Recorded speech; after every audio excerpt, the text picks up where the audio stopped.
Alright, so we made it out here to Viewpoint and got the same spot as 2 weeks ago when Dean and I were out here, which is good because I knew the conditions of the tent pad, and I knew it was quite large, so I knew I would have a lot of space to set up the tent. So I just went ahead and set the tent up. I probably could have time-lapsed it, but it was my first time setting up the tent, which by the way is inadvisable. Not a great idea to come out into the backcountry with a tent that you've never pitched. But the guy that I bought it off of was a pretty knowledgeable guy, and we did have a good look over the tent before I came out here, so I knew it had all the parts. And really it's a trekking pole tent, so not a lot to it. Just had to make sure I had my trekking poles. So I did set it up, and actually went up pretty easy. It wasn't as quick as I imagine it will get eventually, but probably about 5 to 10, let's even say 10 minutes, because I needed to sort of figure out where I was starting. So I started, well, let me show you the pitch, and then you can, I can talk a little bit about it. So here we are. And this is the Tarptent Stratospire 2 lithium, and this tent is secondhand. I bought it off a marketplace, but it was only used 1 or 2 times.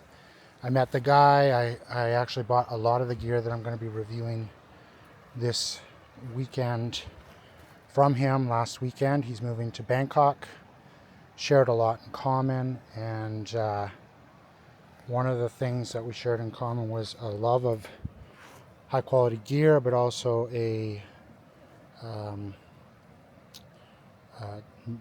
tendency to take care of our gear as well. So everything I bought off of him was in excellent condition, near mint or mint, and this is no exception. This tent is DCF and extremely light, only about 750 grams, so it's a little bit of a upgrade in terms of lightness from our Big Agnes Flycreek 2, which we used last 2 weeks ago when Dean and I came out. And the reason I got this tent is because that Flycreek 2 is great as a one-person tent, but for the two of us, it's too small. So I picked up this tent, which has 2 large vestibules. I got both of them open right now, just so we can see in. 2 large vestibules, much larger footprint under the bathtub, and just overall a much bigger, roomier tent for us to do 2-person. And then I also got a item called a sidecar, which I didn't bring this time because we didn't bring Bailey. But a sidecar is a little mesh inner that fits right in one of the vestibules, and it makes a little space with a full mesh and bathtub for the dog to sleep in. Or, you know, you could put a small child in there or something, but for us it's going to be for our dog. So in that case we'll have one vestibule for all of our gear, and the other vestibule will have Bailey in it, which is really great. So that came with the tent as well, but I didn't bring it this time. So that is the pitch. It pitched really well. So the trick to pitching this tent is this peg here, which is at the zipper, and then the other peg over there. Not the guy line that I've got set up. That's optional, but that other corner. So on the other end of this panel, away from the zipper, you get both of those in and zipped up. And then you put your trekking pole in, and then you go to the other side and do the same thing, and then get your trekking pole in, and then you do your sort of strutted out ends. These have struts, carbon fiber struts in them. These are the last corners to go, and so you do either side of these as well. And it's great because what I love about this tent, and what I love about the Hilleberg tents is that they pitch outer first, right? So you can, in a rainstorm, you're putting it up with the fly out and the inner is already attached on the inside.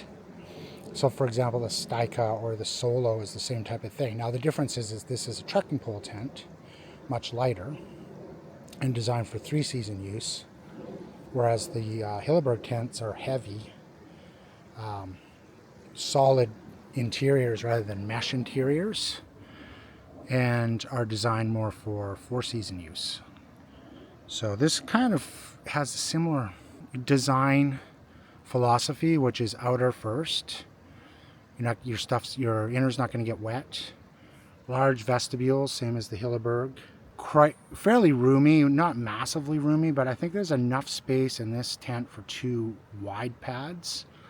And generally with Dean, we have 1 wide pad, the Xped, I can't remember, Downlight 5, I believe, which is sort of my winter pad, and it's a 25-inch pad. And then I have the one that I brought today, which is the Nemo Tensor, the original Tensor Alpine, I believe, is the model. It's a kind of it's a good cold weather pad as well. It's only a 20-inch pad, but it's super comfortable. And I'm going to be using another piece of gear tonight that I'll talk about in the next step.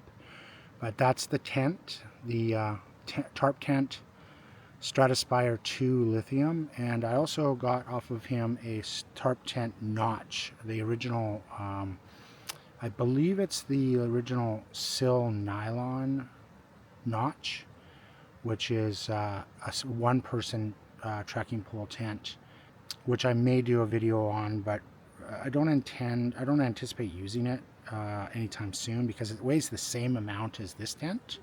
It's quite a bit smaller, and it's it's a nylon tent. Nylon tents are a little bit tricky because they're durable, but they tend to kind of wet out. Not wet out, but they get saggy, and not a huge fan of sagging fly. Causes dampness in the inner. So that's it for this little interlude and kind of a first impression of the Tarptent Stratospire 2 lithium. This is all still available on Tarptent's website. This model here, the guy I bought it off of bought it several years ago. He only used it once or twice.